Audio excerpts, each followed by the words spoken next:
Kung gusto mong kumita ng pera gamit ang TikTok ngayong 2025, ito na ang video para sa iyo. Alam mo ba na ang TikTok ngayon ay hindi lang pang-entertainment, kundi isa na ring powerful na platform para kumita. Posibleng kumita kahit wala kang milyon-milyong followers. Tara, simulan na natin. Ang unang step, alamin ang niche mo. Ano ba ang bagay sa'yo? Pwede kang mag-focus sa cooking, beauty, gaming, fitness, o kahit simpleng lifestyle content. Ang sikreto ay consistency at authenticity. Kung sino ka, iyan ang magugustuhan ng audience mo.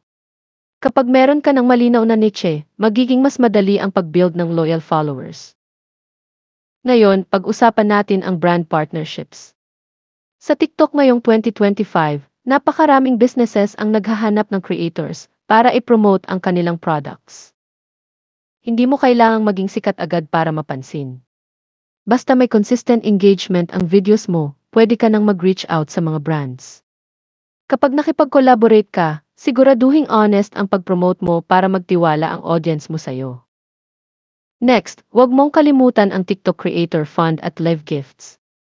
Kung ang content mo ay unike at maraming nanonood, may chance kang makasali sa Creator Fund kung saan babayaran ka base sa views ng videos mo. Para naman sa live gifts, mag-livestream ka ng entertaining o informative content. Kapag natuwa ang viewers mo, magbibigay sila ng virtual gifts na convertible into real money.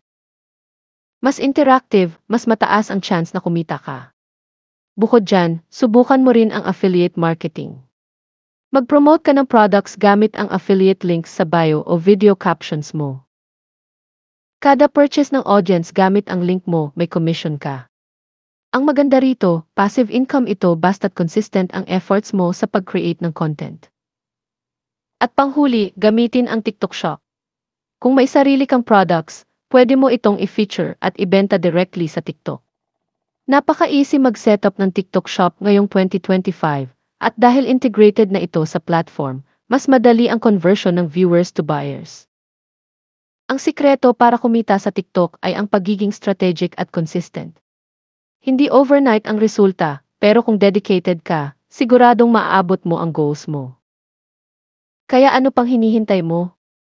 Simulan mo na ang TikTok journey mo ngayon at baka ikaw na ang susunod na success story.